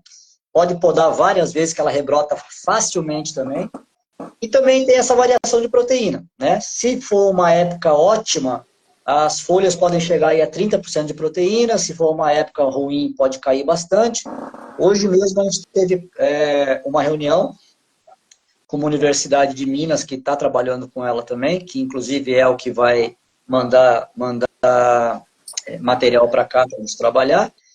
E eles lá, eles estão com uma média de 24 a 28% de proteína na glicídia deles, né? Então é bem interessante, porém, né, como eu falei, coisas não tão boas de todas também, a glicídia não poderia ser diferente, né? Ela tem um cheiro muito forte se cortada e dada para o animal imediatamente, então os animais normalmente dão uma refugada também, e ela pode ser tóxica para monogástricos, principalmente para cavalo, para mula, né, para moares e tal. Então, a gente dá mais para ruminante mesmo, e essa parte do cheiro e do amargor dela também, uma vez que a gente fez a conservação em forma de silagem ou de feno, ela não tem mais. Tá? Mas o ruminante, a bactéria ruminal aí, consegue também, sem muito problema, lidar com isso, e a gente não tem problema em ruminantes. Tá? Então, é interessante tudo, mas a gente tem que tomar cuidado, principalmente porque muitas vezes a gente tem no mesmo piquete, né, vacas com cavalos, ou então ovelhas com cavalos, então a gente tem que tomar esse cuidado para não ter um susto depois. Assim como a leucena, se não me falha a memória, tem um problema de alelopatia, né? Ela tem também a glicídia. Sim, tem sim. Isso é uma coisa importante, né? Considerar também, né? Tá? Essas plantas, eu acho que é legal falar também, né? É impressionante a quantidade de corte, né, de crescimento que a gente tem, por exemplo, no México, ou que a gente tem no Nordeste, comparado aqui em São Paulo. Tá? Lá, às vezes, a gente consegue ter uma moringa ou uma glericídia no tamanho de corte com 60 dias. Tá? Aqui, mais para o Sudeste, eu não consegui com menos de 4 meses. Tá? No Nordeste, muitas vezes, em alguns lugares, eles têm irrigação. Tá? Aqui eu não tenho irrigação. Tá? Mas no México, praticamente a cada 75 dias, eles estão cortando sem irrigação, sem nada. Tá? Então, eles conseguem um corte muito grande, aí por volta de 4 a 5 toneladas de matéria seca por corte. Tá? Então, eles conseguem aí por volta de 20 a 25 toneladas de matéria seca por ano. Tá? É bem legal. E falando aí que ela tem em torno de 20%, né? Então, a gente teria mais ou menos 20 toneladas de matéria verde por corte. Tá? Então, é bem legal. É bem interessante. Certo. Bom, eu acho que teria alguma outra punk ou um grupo aí de, por exemplo, leguminosa, outras plantas que você teria que, poderia trazer para a gente aqui como não convencional, né? Lembrar disso, bem disso, né? Que não é convencional, muitas só que Eu achei bem importante isso que você falou, essa definição da punk, porque muitas vezes numa região não, ela é convencional, né? Ela não convencional, né? Ela é uma alimentação usada de forma convencional. É. Teria mais alguma outra, assim, no caso das leguminosas, que você podia destacar? Eu acho que teria várias, tá, Hélio? Mas assim, eu quero chamar atenção, agora fugindo um pouco das leguminosas arbustivas, né? Falar um pouco das não arbustivas aí, que eu vou citar três aqui, talvez quatro, mas isso poderia também regionalmente se estender a uma quantidade enorme, tá, de leguminosas, né? A gente está com um trabalho aqui já há algum tempo, que a gente fez um pasto com multiespécie de leguminosa. Tá? Então, a gente tem aí macrotiloma, calopogônio, estilosantes, tá? E, inicialmente, era para ver a altura de pastejo desses pastos, né? 15, 30, 45, 60 centímetros, para ver quanto e quais dessas leguminosas conseguiam ficar no pasto, tá? Conseguiam sobreviver com os animais pastejando em pastejo contínuo, não rotacionado. Porque um dos problemas da leguminosa, a gente sabe que muitas vezes, se ela é gostosa demais, né, se ela é palatável demais, se ela tem uma aceitabilidade muito grande, os animais vão muito nela e ela acaba não sobrevivendo, né? Então a gente queria ver isso também, né? Essas espécies em uma forma de multiespécie, por isso que foram plantadas as várias, e a altura, né? Assim a gente consegue elevar o teor de proteína das nossas pastagens, né, dos nossos capins, que muitas vezes a gente sabe, conforme vai indo para o inverno, nossa pastagem tropical cai muito a qualidade.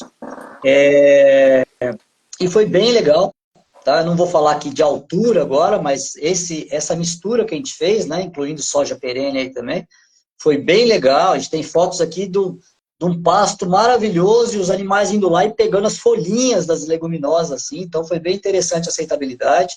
A gente está com esses pastos até hoje, né? A gente trabalhou com eles logo depois da pandemia, porque era para ter trabalhado durante a pandemia, mas a gente foi impedido, então a gente trabalhou logo depois e a gente voltou a trabalhar ano passado e agora a gente voltou a trabalhar com eles de novo. E cada vez que a gente deixa o pasto um pouquinho sem uso, né, de descanso, a gente vê que as leguminosas voltam, assim, são leguminosas que elas acabam enrolando em tudo que tem, né? E fica aquela coisa mais linda, o olhinho da Flávia, que é a pesquisadora responsável pela leguminosa, chega a brilhar aqui, né, quando ela vai lá no pasto. Então, e agora, inclusive, a gente está com os animais soltos nesse pasto, né, que a gente soltou semana passada, e você vê realmente o animal indo procurar e fazer essa seleção de qual leguminosa ele quer e do que ele quer comer. E estando no meio do pasto, porque a gente sabe que algumas leguminosas a gente não poderia passar de 70% do consumo, né, por problemas de antinutricionais, né, de toxicidade. E estando no meio do pasto, mesmo o animal selecionando, ele consegue selecionar num jeito que não faz mal nenhum, e muito pelo contrário, né, só aumenta o desempenho, porque aumentou a proteína, aumentou a diversidade, então é muito legal assim. E é o que eu falei, tá? Eu estou falando dessas quatro, né, praticamente dessas quatro, Pode tá? A gente repetir, cara? aqui, O pessoal tá perguntando. Desculpa interromper. O pessoal tá tá, perguntando aqui. a gente aqui no caso, a gente tem o macrotiloma, né, o calopogônio e o estilosante, tá? São os três que a gente tem. Estilosante a gente tem duas variedades aqui plantadas, e tinha a soja perene também, tá? Todos eles, na verdade, a gente tem no banco nosso, a gente tem um banco de germoplasma aqui no Instituto, que é desde a época de 70, aí, se não for de antes, estou chutando 70, 80, que é o maior banco de germoplasma de leguminosa da América Latina, né? Então, essas leguminosas fazem parte do nosso banco, e a ideia é pegar esse potencial, né, desse banco de germoplasma que a gente tem e realmente ir testando essas leguminosas com potencial uso para a produção de ruminantes, né? Porque tem muita leguminosa que a gente tem no banco aqui que nunca nem foi testada, né? Então agora está se testando tal, e a gente está chegando nessa, né? E o macrotiloma, por exemplo, é um deles que a gente está fazendo bastante trabalho em cima dele aí, está bem interessante, está bem legal também. Mas, volto a repetir, tá? Não se apeguem a esses três ou esses quatro que eu estou falando, né? se apeguem ao que tem na região e que já é bem usado, que é bem conhecido, porque a gente sabe também que a adaptação de regiões aí, às vezes você leva um negócio que foi muito bom, bem aqui, chega na sua região, nem sempre vai responder da mesma forma, né? Então, não queiram ser o professor Pardal e de ficar inventando muita coisa, né? Tem muita coisa que já é conhecido na região e que vale a pena investir no que já é conhecido. Já tem uma resposta boa. Com certeza. Ó, o Thiago falou aqui, ó, professor Ricardo, a título de ilustração, eu participo de um grupo do Nordeste sobre a moringa. Conheço um produtor que trata os ovinos há 3 anos somente com moringa, sal mineral e água. As ovelhas dele parecem uns hipopótamos de gordas e leiteiras igual a vaca holandesa. Ou é hipopótamo ou é vaca, Então, ou é ovelha. não, é muito interessante, sim, Thiago, tá? É o que eu falei, tá, Thiago? Se a gente pensar num confinamento de cordeiro ganhando 450 gramas por... talvez não consiga, tá? Mas dependendo do rebanho, né, principalmente, às vezes, um rebanho mais adaptado, né, às vezes consiga manter muito, muito bem, né? Nada a ver com isso, mas eu já vi, por exemplo, com resíduo de agroindústria, rebanho sendo alimentado só com aquilo e que também eu vou usar a mesma palavra que você usou aí, né? Parecendo hipopótamos as ovelhas também, né? De tão gordas que elas eram. Eu até assustei quando eu vi. Falei, meu pai, o que você está fazendo? Né? Ó, o Resíduo Souza, de urucum, né? Resíduo de urucum costuma acontecer isso também. As ovelhas ficam extremamente gordas, né? E tem regiões que são produtoras de urucum, então sai barato. eu acho que passou aqui, o Souza Júnior falou, perguntou aqui, doutor, as 20 toneladas seriam em qual área? Acho que você pode repetir a Pergunta? pergunta, o Souza Júnior? Que eu, desculpa, viu? Que passou aqui, foi no momento que você estava falando. Se você puder repetir a pergunta falando de qual planta que ele estava falando, é que ele perguntou Eu acho produtividade que deve ser da Moringa, talvez, né? Que eu falei das 20 toneladas de matéria verde por corte por hectare. por corte Tá? Se for por isso, hectare. inclusive mandar um abraço para o Souza Júnior aí. Talvez saiba muito mais de Moringa do que a gente, pela região que ele está também. Então, Ah, e deixa eu ver. aproveitar aqui, Hélio, tomar a liberdade de mandar um abraço pro meu primeiro estagiário, que eu vi que ele está aí ao vivo também, o Wagner Wender. Então eu vi que ele está aí ao vivo com a gente. Foi meu primeiro estagiário quando eu entrei no estado, quando eu entrei como pesquisador. Ó, o Chico perguntou aqui, a palatabilidade do guandu, você tem alguma experiência, algum trabalho que você já viu, algo que você já fez com relação à aceitação do guandu? Ô, Chico, eu não lembro de ter lido nada contra, tá? Como eu falei, eu não tenho muita experiência com guandu, tá? Quando eu plantei aqui, eu fiz pastejo direto. Era uma época mais seca, então as ovelhas não recusaram, não. As ovelhas pegaram bem, tá? Mas eu realmente não tenho muita experiência com guandu para falar. Mas eu não lembro também de ter lido nada contra guandu, tá? Mas eu deixo para quem sabe mais do assunto aí do que eu, porque com guandu eu não tenho muita experiência. Ah, Ricardo, eu acredito que a gente tem que tomar um cuidado é assim, que a gente quer reduzir custo, né? Então, assim, quer manter produtividade e reduzir custo. Ah, vamos 100%, né, substituir, né? Eu vejo que a gente, é igual eu falei, a gente tem que conhecer a composição para ver até onde, porque o próprio animal no ambiente livre, ele seleciona, né? Ele mesmo se regula, se autorregula o consumo. É, A gente sabe que o consumo é maior, se você fizer um pasto misturado, né, uma leguminosa e uma gramínea, o consumo é maior da leguminosa pela palatabilidade, pelo valor nutritivo que o animal sabe que tem, e outra, no rebrote que tem ainda que é disponível, ele vai lá e come, em detrimento da gramínea. Mas ele mesmo se regula, né? Então acho que a gente tem que também ter essa noção, né? Ó, 100% talvez não seja o mais adequado. Vamos colocar o pé aí, tirar até quanto que eu posso substituir. Porque a maioria dos trabalhos de avaliação de alimentos é a substituição, né? Nível, até quanto que eu consigo substituir. Então a gente já tem que partir disso, né? Ó, não vai ser um ou outro alimento, pode ser 100%. Mas os mais convencionais, não os não convencionais, na minha opinião, né? é. Que a gente precisa ter esse Não, conhecimento, né? principalmente pelo que a gente falou aqui, né, Hélio, que muitas leguminosas a gente sabe que têm efeitos antinutricionais, né? Então, se você planta consorciado com capim, vai ter essa autorregulação que você está falando. Mas se eu faço um banco de proteína exclusivo da leguminosa, eu não estou dando opção para o animal. E daí pode ser que a alimentação dele, dependendo da leguminosa, tá? Passe, uma crotalária, por exemplo, né? Passe dos 70% e eu tenha problemas sérios. Né? E eu não estou colocando um animal na área, eu estou colocando um rebanho. Então, se eu tiver problema, eu vou ter problema em vários de uma vez só. Né? E daí a brincadeira sai muito mais cara do que a minha diminuição de custo com a leguminosa. Então, a gente tem que realmente ser muito responsável e tentar dar opção para o animal se autorregular. Concordo plenamente com você. Deixa eu ver se tem mais alguma pergunta. Se alguém quer fazer mais um comentário. Deixa eu ver aqui. Ah, o Thiago, não. Eu não sei se você falou qual seria a instrução de corte, altura de corte para o uso de silagem. De qual planta, Thiago? Você está falando aqui? Altura de corte. Na verdade, o manejo, se você for ver de uma não convencional, você vai seguir o manejo da convencional, né? Você mesmo citou, né, Ricardo, de fazer uma pré-secagem, né? Mas eu acho que ele Aquela está falando mais da altura de corte, né? Altura de corte, eu só não silagem, entendi deixa. se ele quer saber a altura da planta inteira ou se é a altura que eu deixo o talinho dela, tá? Então, vamos lá. Para titônia, normalmente a gente trabalha aí, Moringa, desculpa. Ele falou com a aqui, Moringa. titônia a gente trabalha mais ou menos com 1,5 m a 2 metros, tá? Não tem muita diferença.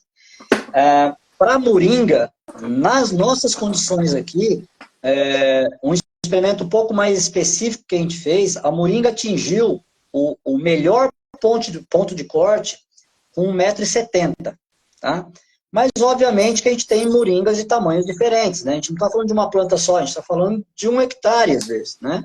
Então, você vai ter lá também, não muito diferente, você vai ter entre 1,5 m, 2 metros, não deixando muito passar disso, principalmente por conta da largura, na verdade, do talo, né? Que vai ficar um pouco mais lignificado, apesar de ainda ficar muito mole, né? Mas vai ficar um pouco mais lignificado, vai ter mais água, o que vai prejudicar na hora da ensilagem. E na hora de picar também, o talo da moringa, se ele tiver muito grosso, ele acaba fazendo muitos pedacinhos mais firmes, né? Que você consegue ensilar sem muito problema, mas na hora que vai para o coxo, o animal desperdiça tudo. Tá? Então, quanto mais fininho, né, você conseguir pegar essa moringa, que seria aí ao redor de 1,5 m, 1,70 m, melhor, com proteína ótima e mais fácil de fazer a pré-secagem para a ensilagem ficar boa também. O Novo Prado perguntou eu sempre enrola, né, cara? Gliricídio para feno. Vai bem? Altura de corte? Vai bem, né? Inclusive, hoje a gente comentou sobre isso. Eu acho que só não vai dar certo fazer o feno, porque a quantidade que eu precisava para fazer um experimento em vivo, né? Não vai ter para fazer a silagem e o feno. Então, na verdade, a gente vai fazer provavelmente o em vivo a, com a silagem e a gente vai fazer só in vitro com o feno, tá? Mas vai bem, também por volta disso, tá? Entre 1,5 m e 1,80 m, 2 metros. Às vezes passa um pouquinho, tá? Às vezes vai até 2,5 m, dependendo do manejo também. Mas também sabendo, né, que muitas vezes é mais pela idade em si da planta do que propriamente pela altura. Tá? A planta, quando começa a ficar um pouco mais velha, ela começa a perder muito mais nutriente, né? Quando ela começa a ficar mais madura aí, principalmente como foi falado da titônia aqui, né? Quando ela começa a ter os botões de ouro, né? As flores, a qualidade nutricional dela cai muito, né? E a glicídia é a mesma coisa e a moringa a mesma coisa. Então, é muito mais pela idade do que propriamente pela altura, tá? Os talos estando pequenos ainda, estando com diâmetro bom, a gente não costuma ter muito problema. Bom, gente, eu acho que, assim, as perguntas vão surgindo, né? As dúvidas. O Ricardo está à disposição, né? Pede para seguir ele lá, segue o IZ, entre em contato, né? Porque é um universo muito grande, né? De possibilidade, né? Do que dá para fazer, né? Deixa eu ver aqui, ó, o Thiago. A moringa, depois do corte, vocês aplicam adubo e fazem irrigação ou não na planta? Então, Thiago, irrigação a gente não faz, porque a gente não tem condições de fazer aqui, tá? E, e a adubação, na verdade, eu sempre fiz só com esterco, tá? Só no plantio que eu usei adubo químico, tá? Aqui, o nosso manejo é com esterco, mas eu sei que quem quer plantar moringa para silagem para valer, aumentando produção, aumentando proteína, tem sim que fazer correção de solo e adubação com adubo químico, tá? Principalmente aí nitrogênio, né? Fósforo para plantio, principalmente, tá? Tem que ter adubação, correção de solo, sim, tá? Mas aqui, vou ser bem sincero, a gente sempre só jogou esterco. Ô, Ricardo, esse trabalho aí que até o Biratã pôs o título aqui, ó. Deixa eu buscar aqui. É, cadê? Ó. Inclusão de moringa e titônia na silagem de cana-de-açúcar como fonte alternativa, como fonte alimentar alternativa para ovinos. Esse trabalho você já tem ele para disponibilizar para o pessoal ou não? Como é que tá? Não, então, na verdade, esse é um projeto FAPESP, tá, Hélio? Que está em andamento ainda. Tá em andamento. E a gente tem várias partes, né? Porque tinha desde a parte de digestibilidade in vitro, tá? Até a parte de gases em vivo. Então, já foi feito várias partes e alguns artigos já começaram a ser publicados. Mas todos eles, por enquanto, ligados à parte in vitro da moringa e da titônia ou a parte in vivo só da titânia, porque a moringa ainda a gente está fazendo. Vamos aguardar então, pessoal. Aí depois eu vou cobrar você, Ricardo, a gente poder compartilhar aí com o pessoal que está questionando, né, a respeito do trabalho interessante, para eles terem acesso, né, ver os resultados, tudo. Então vamos lembrar bem que é um estudo que está em andamento, a parte toda ainda inicial de in vitro, né, que o Ricardo já falou que foi publicado, e agora tem que esperar um pouquinho para ver as novidades que vão sair sobre esse estudo aí. Mas a gente procura depois para ver com o Ricardo para a gente disponibilizar uma forma aí de postar, né? Aí a gente vê a melhor maneira de divulgar esse trabalho aí. Eu, meu primeiro estágio que eu fiz foi no IZ, foi com o Dr. Antônio João Lourenço. Na época eu plantei muita amoreira do banco de proteína que ele fazia, estava fazendo. E naquela época ele semeava, estava semeando sorgo em linha num pasto de braquiária. Tinha uma equipe da Monsanto ajudando ele. Uma vez lá que a gente estava trabalhando lá, fazendo estágio, sempre foi uma ótima referência nossa, né? Dia de campo silagem de girassol, dia de campo silagem de milho, né? Então sempre uma grande referência nossa nessa parte de nutrição, né? Que é um ponto muito importante. Desde que assim, eu tenho para mim um slogan, né? A nutrição é a melhor solução, né? Então para você ter um rebanho sadio, uma fêmea sadia entrar em reprodução, ela tem que estar bem nutrida, né? Anticorpo é proteína, proteína vem da alimentação. Então, assim, hormônio também, para produzir hormônio reprodutivo, tem que estar bem nutrida, né? Então, eu vejo como uma parte muito importante e o IZ sempre colaborou muito com isso, né? Com a gente, essa parte de conhecimento dos seus pesquisadores. Se não tiver, deixa eu ver, acho que não tem. Ô, Hélio, Mas, só pegando um gancho do que você falou aí, né? A gente está falando aqui que é um campo vasto, né, de oportunidades. A própria Moreira, né? A gente já trabalhou aqui, a gente tem uma das fazendas que é de bicho da seda, tem um campo de amoreira gigante, né? E a amoreira, uma vez por ano, ela tem que ser podada. E o que fazer com essa poda? Né? Jogar fora? Sendo que é uma planta que também as folhas chegam a 22, 24% de proteína. Então a gente também já fez trabalhos com desempenho com a amoreira, inclusive trabalhos parecidos com esse, né? De amoreira, níveis de amoreira na silagem de cana também, né? E o desempenho foi muito interessante, teve até um pontinho favorável lá, até para verminose, porque você aumentou proteína, então você aumenta a imunidade do animal. E por isso que a gente fala, né? É um campo vasto, né? Cada região vai ter o que tem. Tem muita gente que tem a moreira em casa, e a moreira você corta hoje, semana que vem, parece que ela tá do mesmo jeito, né? Então, é mais uma alternativa aí para quem tiver. é o Ender, desculpa, é o End.Wagner. Ricardo, excelente gestor de profissionais e pessoal. Leva aprendizado que tive com ele e a Flávia até hoje. Obrigado. É, Bom, o Novo Prado perguntou do girassol. Silagem é boa? Foi até porque eu comentei, né? O problema do girassol é o óleo, né? questão do óleo, né? E, Tem que tomar cuidado. e as maritacas também, né? É uma oleaginosa, fonte de proteína, né? Mas aí tem que verificar a questão do óleo, né? Que vai influenciar negativamente no processo de silagem, né? Então, é uma alternativa, mas tem que ser feito também da maneira correta, né? Pensando, ver o teor de matéria seca, no ponto de corte, todos esses cuidados, né? Mas aí, com certeza, o Ricardo está à disposição de todos, como ele sempre está. Ele, nosso conselheiro também, faz parte do conselho técnico das PACO. Ricardo, você gostaria de fazer suas considerações finais, fechar aí essa parte de punks, que foi o assunto principal nosso hoje? Tá, quero sim. Na verdade, eu quero deixar um recado aqui, né, que vai ter gente que pode falar assim, mas você já está fazendo o trabalho, já está divulgando, né? Na verdade, é porque a gente já trabalha com a Moringa desde Andradina, tá? A gente já tinha Moringa lá, já trabalhava com as ovelhas com a Moringa lá, então a gente sabe que os resultados podem ser diferentes para cada região, mas a gente tem plena consciência que a Moringa pode ser uma alternativa, sim, para muita gente e para muitos tipos e objetivos de rebanho. Tá? E por isso que a gente está divulgando, da mesma forma da Titônia. Tá?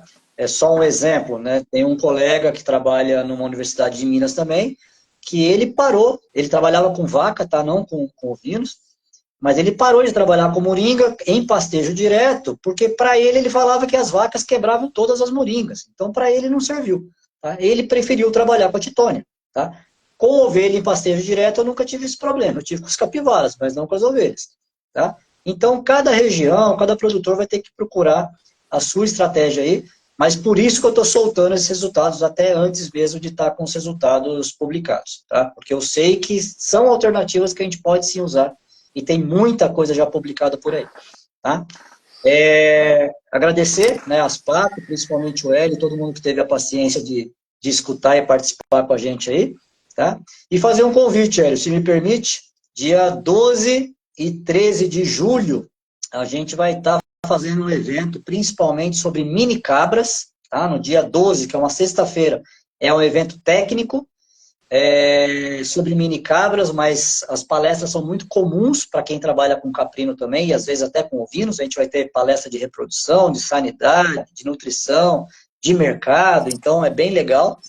E no sábado vai ser um dia de visitação aberta ao público, com exposição de mini cabras, cabras, cães de pastoreio, tá? Apresentação de cães de pastoreio, cães de segurança, provavelmente até o diretor das PACas, o Rafael, vai estar com a gente, vai ter food truck, vai ter diversas atrações, então convido a todos que puderem aí. Às vezes a gente vê uma minicabra e já fica feliz, você imagina uma exposição de minicabra, então.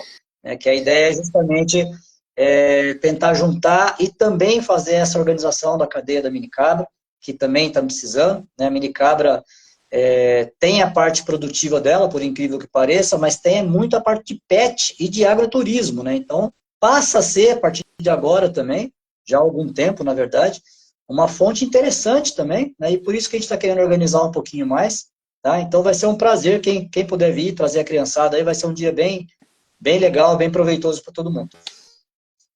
Maravilha. Bom, também vou deixar o recado nosso aqui, então.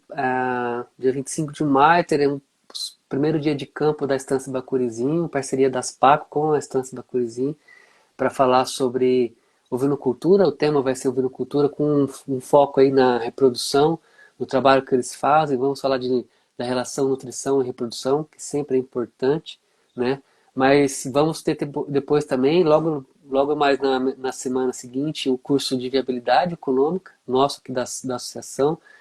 Então acesse nossas redes sociais, confira aí as programações, os eventos, acesse as redes sociais do IZ, do Zootecnia, está lá também, né? Com certeza todos esses eventos, cursos também estão lá, né? Os trabalhos na equipe, né? Então, em nome da Associação pelos Criadores de Ovinos, eu agradeço, viu, Ricardo, sua participação, sua disponibilidade. Eu Agradeço que a presença agradeço. de todos aí que ficaram ao vivo com a gente até agora.